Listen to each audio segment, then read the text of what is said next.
I felt stupid when I saw this first EQ curve because I'm like, did I really have that much bass that I didn't notice was there? Hey guys, welcome back to the channel. My name's Greg if you're new here. Most of us probably don't have professionally designed, well-treated spaces. For instance, I'm working in a basement. Most of us are just in extra bedrooms or in basements. We're in weird rooms with old speakers, then probably a subwoofer that's a little bit too loud. So today I'm gonna be working with IK Multimedia's Arc Studio. And just to make this a little bit more interesting, I'm not gonna be using studio monitors. I'm gonna be using an old pair of Bose multimedia speakers. So if Arc Studio can improve the sound of these speakers in this space, I have no doubt that it can work in any space you put it in. So let's answer the first question you probably have. What the heck is Arc Studio? So the Arc Studio is actually designed to be a room correction system. And that's actually what Arc stands for, Advanced Room Correction. It's not gonna change my speakers. It's gonna change the sound going through my speakers and how the room impacts that sound that I hear. This is a great way to kind of improve your sound quality without changing too much of your hardware setup. So it's not about replacing gear. It's about improving the gear that you already have and making sure you're hearing it as it should be heard. So I'm gonna go ahead and find out if this room correction system can make a meaningful difference in an untreated space with an old pair of multimedia speakers. Here's how I got this wired up. Audio runs from my Scarlett 2i2 interface into an Arc Studio via balanced XLR. Then it goes into a small analog mixer.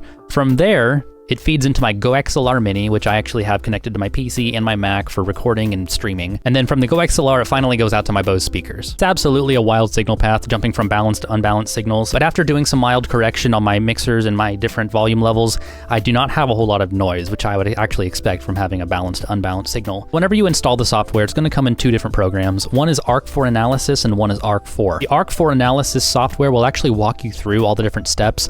There are two different pathways you can go. If you wanted to have a very, very precise measurement, there are 21 locations that want your microphone in. I personally just did the 7 because I wanted to kind of get it through quickly and just kind of hear what it sounds like. But if you have a more precise setup, that's a great way to make sure your room is monitored correctly. I do want to add a note though, during calibration, the Arc Studio will produce these test tones. It's really important to have this at a volume you would be mixing at. Don't have it too loud, don't have it too quiet. In order to get the best results, you want to make sure it's going to be about the volume you would be mixing at.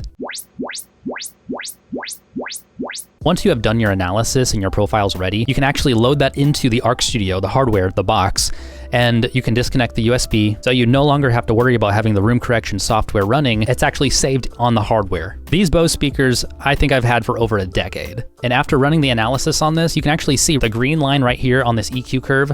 This is where it was, this is before the analysis, and this is after. I never would have thought about, wow, my bass is way too loud. I thought that's how bass was in this specific space with these old speakers. The Arc system actually noticed that and kind of pointed out, hey, you got a lot of low end. Let's pull that back a little bit. So you can see this has actually done a lot of EQ adjustments to kind of help correct that as much as it could. And truthfully, I did recognize it. But I love this. This is just such a nice little way to actually see what's happening in the software and what's actually changing and taking place. There is obviously this EQ curve. You can go in and change if you wanted to make some minor modifications to this curve. I'm not going to. I'm going to set that back to 0 because I trust what the system actually created. And I thought this was pretty neat. Virtual monitoring, what it does is it actually changes types of EQ curves. I can actually mix and hear what it sounds like on a smartphone. So if you want to hear what your mix is actually going to sound like on a different device, this is just a cool way to try that out. But all of that to say, the Arc Studio has done a great job just kind of balancing out these speakers. I felt stupid when I saw this first EQ curve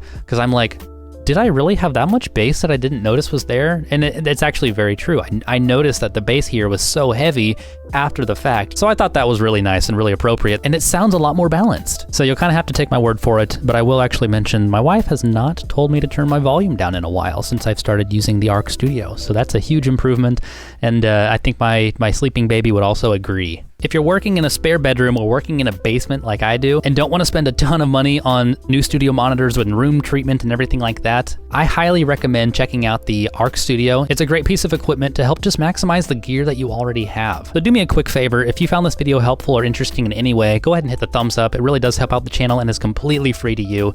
And if you like this video enough to want to see more of this in the future, go ahead and hit subscribe while you're down there. Thank you so much for hanging out with me, and we will see you next time.